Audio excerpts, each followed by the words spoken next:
በዛሬው ቪዲዮ የምንመለከተው ጀመናይን ተጠቅመን እንዴት አድርገን ነው እንግሊዘኛ ቋንቋን መናገር የምንችለው፣ ማዳመጥ የምንችለው፣ መጻፍ የምንችለው፣ ማውራት የምንችለው የሚሉትን ነገሮች እነዚህን አራት ቤዚክ የሆኑ ስኪሎች እንመለከታለን ማለት ነው።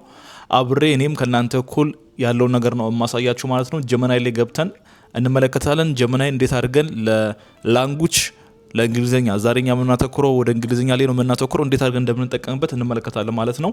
ሌትስ ጎ።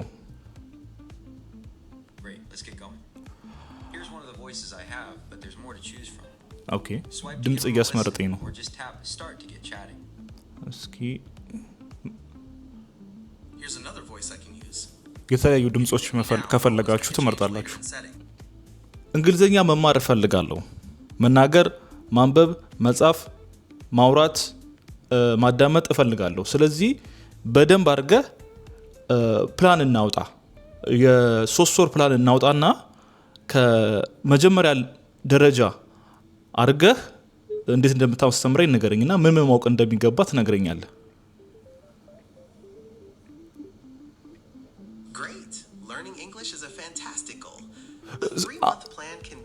እንግሊዘኛ አልችልም፣ በአማርኛ አዋራኝ። ይቅርታ ተረድቻለሁ። በአማርኛ እንነጋገር። እንግሊዘኛን ከመሰረቱ ጀምሮ መማር ስለፈለክ ለ3 ወራት የተዘጋጀ እቅድ ማዘጋጀት እንችላለን። በመጀመሪያው ወር መሰረታዊ የእንግሊዘኛ ሰዋሰው፣ የቃላት መፈቻና ቀላል የውይይት ልምምዶች ይኖረናል። ቀስ በቀስ ወደ ውስብስብ ጉዳዮች እንሸጋገራለን። ይስማማሃል? ይስማማኛል። ከራሴን ከማስተዋወቅ፣ ከሰው ጋር ከማውራት እና የተለያዩ የንግግር ስርዓቶችን ትነግረኛለህ። ለብዙ ሰው ለአንድ ሰው ሳወራ እንዴት አድርጌ ማስተካከል እንዳለብኝ ትነግረኛለህ። እስኪ አንዳንድ ነገሮችን እንጀምር በዛሬው። እሺ ጥሩ መነሻ ነው። ዛሬ ራስህን እንዴት ማስተዋወቅ እንደምትችል እንጀምር። በቀላል የእንግሊዘኛ አረፍተ ነገሮች መለማመድ እንችላለን። ለምሳሌ ሄሎ ማይ ኔም ኢዝ ብለህ መጀመር ትችላለህ። አንተስ እንዴት መለማመድ ትፈልጋለህ? እሺ እሱ ጥሩ ነው፣ ግን አሁን የተለያዩ ድርጊቶችን ሳወራ እንዴት አድርጌ ነው መናገር ያለብኝ? አሁን የሆነ ነገርን ያለፈ ነገር እንዴት ነው የምናገረው? አሁን ያለ ነገር እንዴት ነው የምናገረው? እንዲሁም ደግሞ ወደፊት ስለሚሆን ነገር መናገር ስፈልግ ያሉትን ነገሮች እስኪ በጣም ከሌሎች ሰዎች ጋር በተለይ እንግሊዘኛ ከሚያወሩ ሰዎች ጋር እንዴት ነው መግባባት የምችለው ነገር ቃላቶቼ እንዲስተካከሉ የምናገራቸው አረፍተ ነገሮችም ስርዓታቸውን የጠበቁ እንዲሆኑ እንዲያደርግ አድርገህ የተወሰነ ትምህርት አስተምረኝ እስኪ። በጣም ጥሩ። የእንግሊዘኛ ሰዋሰው በተለይ ለተለያዩ ጊዜያት ለመናገር ወሳኝ ነው። አሁን ያለፈ፣ አሁንና ወደፊት ስለሚሆነው ነገር እንዴት መናገር እንደምትችል እናይ። ለማለፍ ብዙውን ጊዜ ቀላል ያለፈ ጊዜን እንጠቀማለን። ለምሳሌ I studied English yesterday። ትናንት እንግሊዘኛ አጠንቻለሁ። አሁን ላለው ነገር I am learning English now። አሁን እንግሊዘኛ እየተማርኩ ነው ትላለህ። ወደፊት ለሚሆነው ደግሞ I will practice English tomorrow። ነገ እንግሊዘኛ እለማመዳለሁ ማለት ትችላለህ። ከሌሎች ሰዎች ጋር ለመግባባት እነዚህን መሰረታዊ አረፍተ ነገሮች በደንብ መለማመድ አለብህ። ውይይት ለመጀመር ቀላል ጥያቄዎችን መጠቀም ትችላለህ። ለምሳሌ how are you ወይም what do you do? ምን ይመስላል? ለመመድ እንጀምር። እሺ እንትን ነገሮችን ንገረኝ። አረፍተ ነገሮችን ስናገር መጠቀም ያሉብኝ ቃላቶች እነሱ ለይተህ እስኪ ነገረኝ። ለአሁን እነዚህን ቃላቶች መጠቀም ትችላለህ። ላለፈ ደግሞ እነዚህን ቃላቶች መጠቀም ትችላለህ። ለወደፊት ለሚሆን ደግሞ እነዚህ ቃላቶች መጠቀም ትችላለህ እያልክ ቃላቶቹን ብቻ እስኪ ነገረኝ። እሺ አሁን በደንብ ተረዳሁ። ትኩረታችን በጊዜ መግለጫ ላይ ይሆናል። ለአሁን ጊዜ ስትናገር እንደ now ወይም right now ወይም right now በአሁኑ ሰዓት እና currently በአሁኑ ሰዓት ያሉ ቃላትን መጠቀም ትችላለህ። ለምሳሌ I am reading a book now። ያለፈ ጊዜን ለመግለጽ እንደ yesterday፣ last week ባለፈው ሳምንት፣ a few days ago ከጥቂት ቀናት በፊት እና in 2010 በ2010 የመሳሰሉ ቃላት ይጠቅማሉ። ለምሳሌ we visited Paris last week። ለወደፊት ደግሞ tomorrow፣ ነገ next week በከታዩ ሳምንት soon በቅርቡ እና in the future በወደፊት መጠቀም ትችላለህ። ለምሳሌ I will travel to Canada next month። እነዚህን ቃላት በመጠቀም አረፍተ ነገሮችህን መገንባት ትችላለህ። አሁን ልምምድ እንጀምር። እሺ እንጀምር። እንደምታውቀው እንደነገርኩ እንግሊዘኛ ከዚህ በፊት ተናግሬ አላቅም። ስለዚህ በጣም ቀስ እያልክ ንገረኝ እና ደግሞ በጣም መሰረታዊ የሚባሉ ነገሮችንም ከነሱ ጀምረ እንድነግረኝ ነው የምፈልገው። እሺ በጣም ጥሩ። ለመጀመሪያ በጣም መሰረታዊ የሆኑ የእንግሊዘኛ ቃላትንና አረፍተ ነገሮችን በቀስታ እንማራለን። እንደ hello ሰላም፣ yes አዎ፣ no አይ እና thank you አመሰግናለሁ ያሉትን እንጀምር። እነዚህን ቃላት እንዴት ትላለህ? አብረን ልንጠቅም እንችላለን። እሺ እንጀምር። እንዳትረሳ ጀማሪ ነኝ። ስለዚህ እንዳልኩ በአንድ ቀን ባንጨርስም ችግር የለም። ቀስ በቀስ እየተለማመደን እንሄዳለን። ስለዚህ ለመጀመሪያ ትምህርት የሚሆነኝ ነገር ነው የምነግረኝ ማለት ነው። ከሰው ጋር እንዴት ማግባባት እንደምችልና ሰውን የሚሉትን ነገር እንዲገባኝ ለማድረግ ነው የምፈልገው። እሺ ጥሩ። ለመጀመሪያ የሚሆን ቀላል የውይይት ልምምድ እናድርግ። እኔ አንዱን ክፍል እወክላለሁ፣ አንተም ትመልሳለህ። በጣም ቀስ እያልን እንሂድ። እኔ ልጀምር። hello my name is Gemini። አሁን አንተ ተራ ነው። hello my name is ምንድነው የምለው አሁን? hello my name is ካልክ በኋላ የራስህን ስም ትነግራለህ። ለምሳሌ ስምህ አበበ ከሆነ hello my name is አበበ ትላለህ። አሁን ተናገር።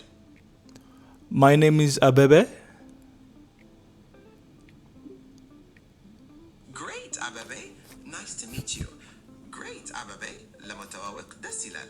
አሁን በተመሳሳይ መልኩ እኔም ልመልስልህ። እሺ መልስልኝ።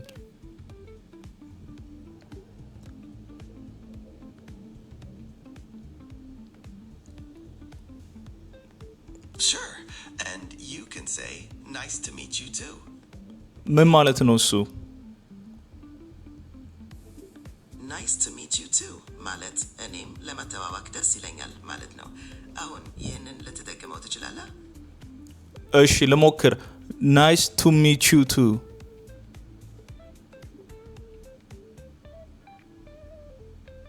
ልክ ነኝ? excellent። አሁን ለምሳሌ አንድ ሰው how are you ብሎ ቢጠይቅህ እንዴት መመለስ እንደምትችል እኔ I'm fine thank you and you ማለት ትችላለህ። ይህንን ትደግማለህ። እሺ እሞክራለሁ። ጀመናይ እንግሊዘኛ መማር ጀምረን ነበር፣ እንቀጥል። አዎ አበበ እንግሊዘኛ መማር ጀምረናል። በጣም ቀስ እያልን ነው የምንሄደው። እስካሁን ተማርናቸው ነገሮች ግልጽ ናቸው? አዎ በደንብ ግልጽ ናቸው። አሁን ግን እንድነግረኝ የምፈልገው እነዚህ አያያዥ ቃላቶች ሁለት አረፍተ ነገሮች እንዴት ነው ማያይዘው፣ እንዲሁም ደግሞ የተለያዩ ወደፊት ሊሆኑ የሚችሉ ነገሮችን ስናገር ያሉትን የተለያዩ የእንግሊዘኛ ቃላት ህጎችን እና አረፍተ ነገር ስመሰርት ያሉትን የተለያዩ ህጎች እስኪ ንገረኝ እስኪ እነሱን። እሺ አሁን ወደ ውስብስብ ጉዳዮች እየሄድን ነው። አረፍተ ነገሮችን ለማያያዝ እንደ and እና but ግን or ወይም እና because ምክንያቱም ያሉ ቃላትን እንጠቀማለን። ለወደፊት ጊዜ ደግሞ እንደ will እና going to የመሳሰሉ ረዳት ክሶችን እንጠቀማለን። ህጎቹን በተግባር እናይ። እሺ ደስ ይለኛል። እሺ እንጀምር። I want to learn English today and ዛሬ እንግሊዘኛ መማር እፈልጋለሁ እና ብዬ ጀምሬያለሁ። አንተስ እንዴት ማያያዝ ትፈልጋለህ? ለምሳሌ I want to learn English today and practice speaking። ዛሬ እንግሊዘኛ መማር እፈልጋለሁ እና መናገር ለማመዳለሁ። ኦኬ ሶ ኤንድ ስል እና ነው ማለት ነው።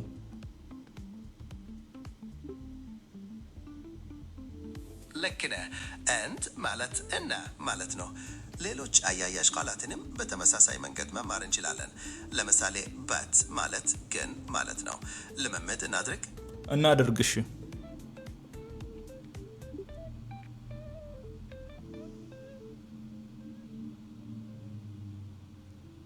ጀምር።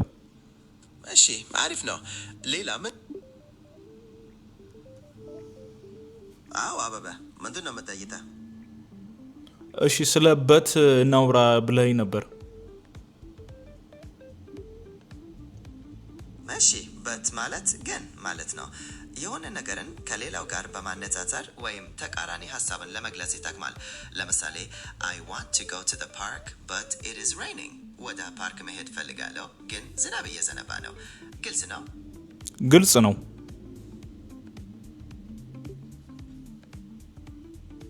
እሺ አሁን ይህንን በመጠቀም አንድ አረፍተ ነገር ለመመስረት ተሞክራለህ። ስለ ምርጫዎችህ ወይም እቅዶችህ መናገር ትችላለህ። እሺ ልሞክር። በእርግጥ ሞክር። I wanna go to the gym but it's raining. Great job። ያውም በጣም ትክክል ነው። አመሰግናለሁ። በጣም አመሰግናለሁ። ምንም አይደለም። ልትማር መፈለግህ በጣም ደስ ይላል። አብረን ብዙ ነገር እንማራለን። እሺ ደስ ይለኛል። አሁን ደግሞ እንቀጥል። አንዳንድ ሌሎች ነገሮችን ማሰባቸው ነገሮች ልንገር ወይስ የሶስት ወሩን ፕላን ትነግረኛለህ ዝርዝሩን?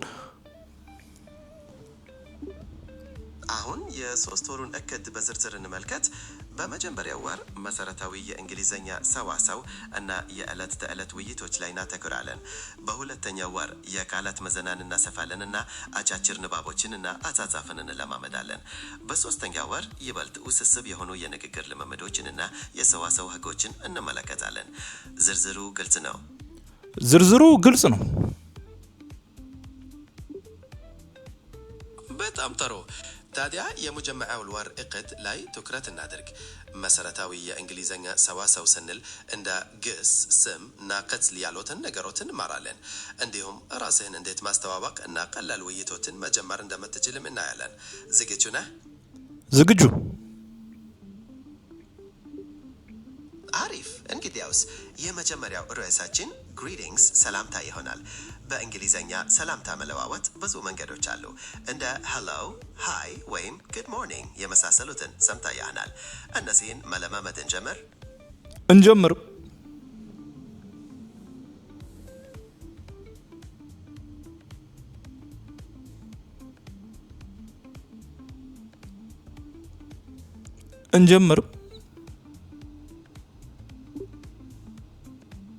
እሺ ሄሎ፣ ሰላም። አሁን አንተስ? ሃይ። ጉድ ሞርኒንግ። እንደምን አደረክ? ሌላ መንገድ ልሞክር? ሞክር።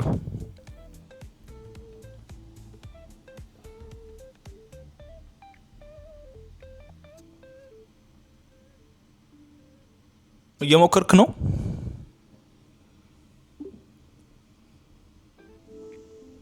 How do you do? አሃ ይሄ ምን ማለት ነው?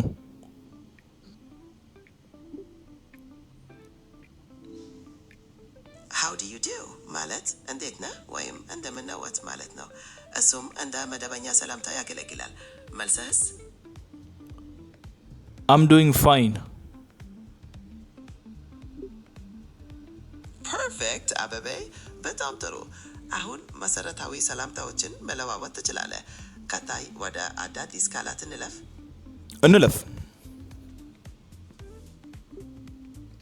እሺ አሁን አንዳንድ ጠቃሚ ቃላትን እንማራለን። እንደ ኢት መብላት፣ ድሪንክ መጠጣት፣ ስሊፕ መተኛት እና ወርክ የመስራት የመሳሰሉትን እንጀምር። እነዚህን ልትደግማቸው ትችላለህ? እችላለሁ። እንግዲያውስ ኢት፣ ድሪንክ እና ወርክ የሚሉትን ቃላት ተናገር። ኢት፣ ድሪንክ፣ ወርክ። ቬሪ ጉድ። ስሊፕ የሚለውን ቃል ወይኔ ስሊፕን ረሳሁት። በእናትህ ስሊፕን ረሳሁት። ምንም አይደለም። መማር ሂደት ነው። ቀስ በቀስ ይሆናል። አሁን ሁሉንም በአንድነት እንበል። ኢት፣ ድሪንክ፣ ስሊፕ፣ ወርክ። ኢት፣ ድሪንክ፣ ስሊፕ፣ ወርክ። ፋንታስቲክ አበቤ።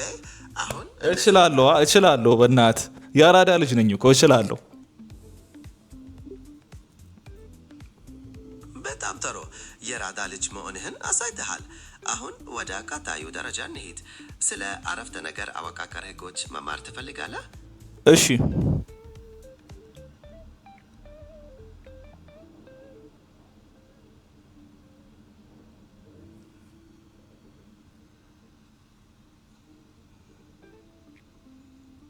እሺ እንማር።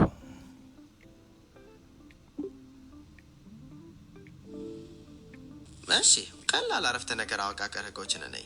በእንግሊዘኛ ብዙ አረፍተ ነገሮች በፋዕል ሰብጀክት፣ ግስ ቨርብ እና ተሳቢ ኦብጀክት ይዋቀራሉ። ለምሳሌ አይ ለርን ኢንግሊሽ። እዚህ ውስጥ አይ ፋዕል፣ ለርን ግስ እና ኢንግሊሽ ተሳቢ ናቸው። ግልጽ ነው? ድገምልኝ እስኪ አንድ ጊዜ።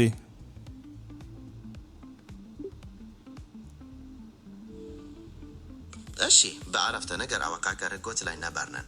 በእንግሊዘኛ አረፍተ ነገሮች ብዙውንም ጊዜ በቅድመ ተከተል በፋዕል ሰብጀክት፣ ግስ ቨርብ እና ተሳቢ ኦብጀክት ይመሰረታሉ። ለምሳሌ አይ ለርን ኢንግሊሽ። እዚህ ውስጥ አይ ፋዕል ነው፣ ለርን ግስ እና ኢንግሊሽ ተሳቢ። ተረዳህ? እሱን ተረድቻለሁ። በጣም ጥሩ። አሁን ይህንን በመጠቀም የራስህን አረፍተ ነገር ለመመስረት ትሞክራለህ? እሺ እሞክራለሁ።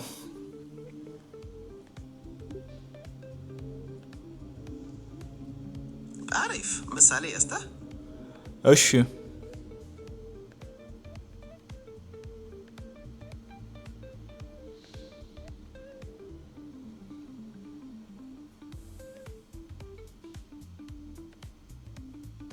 ምሳሌ ስጠኝ። እሺ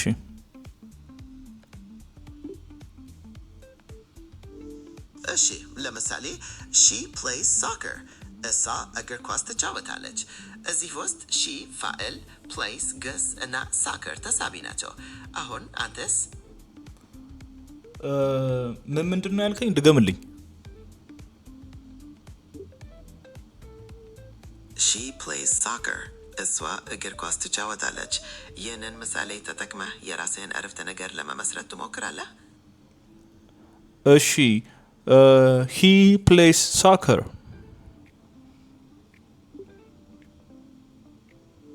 ፐርፌክት። ሂ ፕሌይስ ሶከር። በጣም ጥሩ። አሁን መሰረታዊ የአረፍተ ነገር አወቃቀር ተረድተሃል። ወደ ቀጣዩ ደረጃ እንለፍ። እሺ አሁን ወደ አዳዲስ ቃላት እንሂድ። ለምሳሌ ፋሚሊ ቤተሰብ፣ ፍሬንድ ጓደኛ፣ ሃውስ ቤት እና ካር መኪና የሚሉትን ቃላት እንማር። ልትደግማቸው ትችላለህ? እሺ አሁን ለዛሬ ለመጀመሪያ ያክል ይሄን ያህል ካወራን ይበቃል። በሚቀጥሉት ጊዜያቶች ደግሞ ከዚህ ብንቀጥልስ ምን ይመስላል?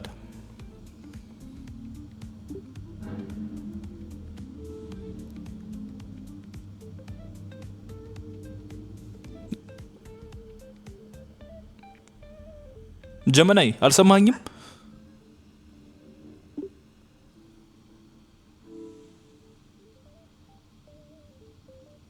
አይዞ አልረሳሁትም። ትምህርታችንን በሚቀጥለው ቀን እንቀጥላለን። እስከዚያው የተማርነውን ደግመህ ብትመለከት ጥሩ ነው። መልካም ይመች። በቃ ቻው። ስለዚህ ጀመናይን እናንተ እንደፈለጋችሁት አይነት ስትራክቸር እንዲሰጣችሁ ትነግሩታላችሁ፣ ታዙታላችሁ። ከዛ በኋላ እኔ አሁን ለምሳሌ በ3 ወር ውስጥ መማር ነው የፈለኩት እንግሊዝኛ አልኩት አይደለ? ስለዚህ ለ3 ወር ፕላን የመጀመሪያው መንዝ ላይ ነን፣ ሁለተኛው መንዝ ላይ ነን፣ ሶስተኛው መንዝ ላይ ነን። ባይዘው ሳወራው ማለት ነው ምንም አይነት እንግሊዝኛ ላለመቀላቀል በጣም እየሞከርኩ ነበረ። በጣም ቢጊነር የሆነ ነገር እንዲነግረኝ ስለፈለኩ ማለት ነው። ስለዚህ በዚህ መንገድ ጀመናይን ተጠቅማችሁ እንግሊዝኛ መማር ትችላላችሁ ማለት ነው። ፕራክቲስ ታደርጋላችሁ አላችሁ። እሱ የሚለውን ነገር እኔ ደግመህ በል እያለኝ ፕራክቲስ እንዳደረግ እያደረገኝ ነበር። ስለዚህ በዛ መንገድ ፕራክቲስ ስታደርጉት ነው እንግሊዝኛ ላይክ ሞር አንደርስታንድ የምታደርጉት ማለት ነው። ስለዚህ በሚቀጥሉት ቪዲዮዎች ደግሞ ሌሎች ቪዲዮዎች ደግሞ ስለ ግራመሮች እንመለከታለን። ስለ ምንድነው ስለ ቴንሶች፣ ስለ ግራመሮች፣ ስለ ምንድነው ብዙ ቴንሶች አሉ፣ ብዙ ህጎች አሉ አይደለም ሲወራ። ስለ እነሱ ነገሮች ደግሞ ሞር ዲቴል እንዲነግረን እናደርገዋለን ማለት ነው። ስለዚህ በዛሬ ቪዲዮ የተመለከትነው ምንድነው ጀመናይን ተጠቅመን እንግሊዝኛ ቋንቋ እንዴት መማር ያለብን፣ እንዴት ነው ኢንተራክት የምናደርገው የሚሉ ነው የተመለከትነው ማለት ነው። በሌሎች ቪዲዮዎች እስከምንገናኝ ድረስ ቴክ ፓዝ ሀበሻን ሰብስክራይብ ማድረግ እንዳይረሳ። ይመቻችሁ።